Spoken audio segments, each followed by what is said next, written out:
জামাতে ইসলামী ভাইদের উদ্দেশ্যে আপনাদের যখন বলা হয় আপনারা তো মৌলানা মওদুদী সাহেবের ইসলাম চর্চা করেন, তখন আপনারা বলেন না, আমরা মৌলানা মওদুদী সাহেবের ইসলাম চর্চা করি না। এই কথাটির দুটি অর্থ হতে পারে। প্রথম অর্থ, আপনারা হয়তো বলতে চান আমরা মৌলানা মওদুদী সাহেবের ভ্রান্তি ত্যাগ করে নির্ভেজাল ইসলাম চর্চা করি। কিন্তু দুঃখের বিষয়, এই ব্যাখ্যাটি গ্রহণযোগ্য নয়, কারণ এর পক্ষে কোনো দলিল প্রমাণ নেই। দলিল ছাড়া কোনো সম্ভাব্য ব্যাখ্যাকে প্রাধান্য দেওয়া যায় না। এটি হবে তারজিহ বিলা মুরাজ্জিহ, অর্থাৎ কোনো কারণ ছাড়াই এক মতকে প্রাধান্য দেওয়া যা যুক্তি ও শরীয়ত দুইয়ের কাছেই অগ্রহণযোগ্য।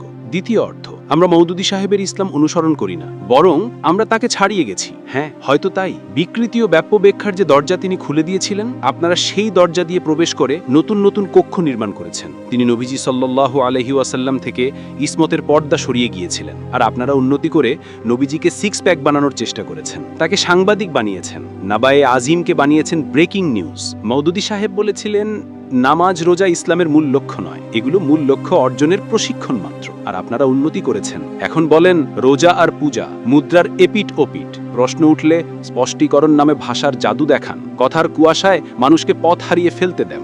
মওদুদী সাহেবের কাছে ইসলাম মানেই ছিল শরিয়া প্রতিষ্ঠা, কিন্তু আপনারা আরো আধুনিক হয়েছেন। এখন বলেন ক্ষমতাই দিন, ক্ষমতাই ইসলাম, শরিয়া লাগবে না, শুধু চেয়ারটিই যথেষ্ট। আর যে আকিমুদ্দিনের তাসবিহ হাতে নিয়ে জপতেন, যেই তাবিজ গলায় ঝুলিয়ে রেখেছিলেন, আজ সেটিই খুলে ফেলেছেন। পৃথিবী উন্নতি করছে, আপনারাও উন্নতি করছেন। পৃথিবী এগিয়ে যাচ্ছে, আপনারাও এগুচ্ছেন। পিছনে পড়ে গেছে ওই দেওবন্দিরা, দার্সে নিজামির ওই মোল্লারা। ওরা কিছুই বোঝে না, শুধু চিৎকার করে দিন গেল দিন গেল। বুঝে না, একদমই বুঝে না। দিন আবার কোথায় যাবে, ইসলাম কোথায় হারাবে? আমরা তো জামাতে ইসলামী আছি না? জামাতে ইসলামী যতদিন থাকবে ইসলামও ততদিন থাকবে। ইসলাম মানেই জামাতে ইসলামী। আমরা যা বলবো, যা করব তাই ইসলাম। এর বাইরে কোনো ইসলাম থাকলে তার থাকারই বা প্রশ্ন কি? সুতরাং এই দ্বিতীয় ব্যাখ্যাটি গ্রহণযোগ্য হওয়ার অধিক সম্ভাবনা রাখে, কমপক্ষে বর্তমান বাস্তবতা তাই বলে। ভালো লাগলে আমার MNK পেজে ফলো দিয়ে আপনার মতামত কমেন্টে জানিয়ে দেন।